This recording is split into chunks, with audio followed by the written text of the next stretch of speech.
The other major embarrassment to the royal family involves Prince Harry and his new wife, former American actress Meghan Markle. Both are global warming preachers. Markle, for instance, included warming guru Greta Thunberg on the cover of the Vogue edition she guest edited. And Prince Harry last month announced that he'd have just 2 children to save the world from global warming. 3 is too much. But the couple are now under media attack as hypocrites because they've since taken 4 private jet flights in 11 days to goof off on the Mediterranean, including flights in a jet owned by Sir Elton John to stay in his villa in Nice. Joining me from London is one of the sharpest political and cultural analysts I know, Brendan O'Neill from Spike. Brendan, it's great to see you. Can you tell me, why does it matter that Meghan Markle and Prince Harry fly around in their friends' private jets to go on holidays on the Mediterranean? I think it really matters. I think it matters because it exposes the staggering hypocrisy of the new green elites and the kind of woke lobby. You know, there's all this stuff in the British papers, among the British chattering classes. They're constantly saying that all the criticism Meghan Markle gets is because she is black. And that's completely untrue. You know, they turn everything into a race issue.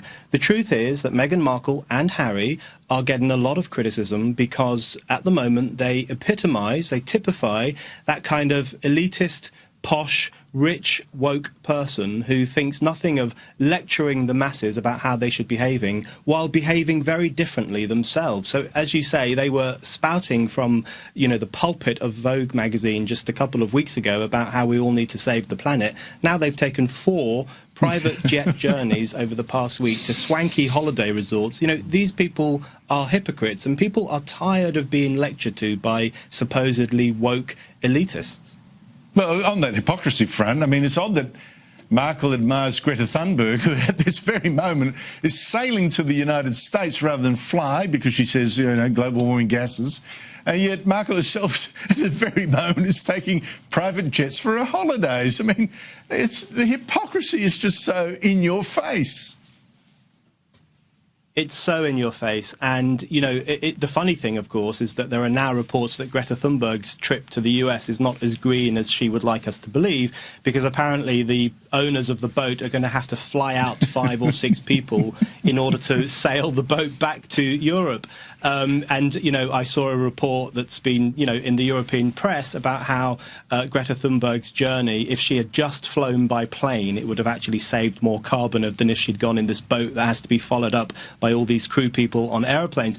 But, you know, the thing is that what Greta Thunberg and Meghan Markle do have in common, even if they do things slightly differently, is this instinct to tell people off, you know, really to look down their noses at the rabble who are presumed to be this kind of polluting mass of people, constantly making the wrong decisions, having too many children, driving polluting cars, going to supermarkets, eating the wrong food.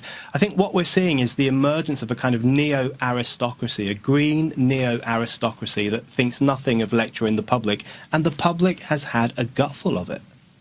Well, you know, in this case too, Brendan, it's the goofing off that gets me. I mean, Markle seems, from this distance at least, to be the kind of princess who enjoys her privileges rather too much. I mean, you had taxpayers having to fork out $4 million to do up her cottage, Frogmore Cottage, after she moved out from Kensington. But for months she dodged doing royal duties, and then there were reports she was rude to staff. She sacked 2 nannies in just 6 weeks. She split with the Duchess at Cambridge and cleared out spectators of the VIP seats at Wimbledon so she could sit alone with friends and bodyguards to watch her friend Serena Williams. I mean, it seems to me, Brendan, she has a Hollywood idea of how princesses behave.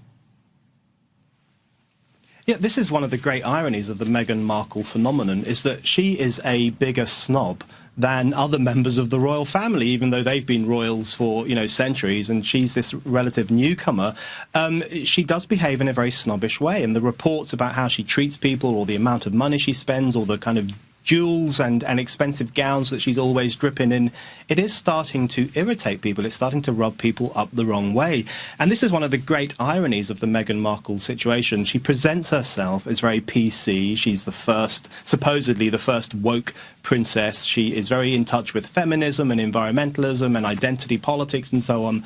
But she does all this stuff from the most privileged platform on earth, the royal family in the United Kingdom, the most unequal institution in the world, arguably. No one is really allowed into it unless you are one in a million lucky enough to marry into it. And yet she uses the platform of the monarchy to present herself as this woman of the people. And it is utterly unconvincing because she actually behaves in a very elitist way towards those she knows, by all accounts, and also to the public at large. Well, I think this is a threat to the image of the royal family, and a big one.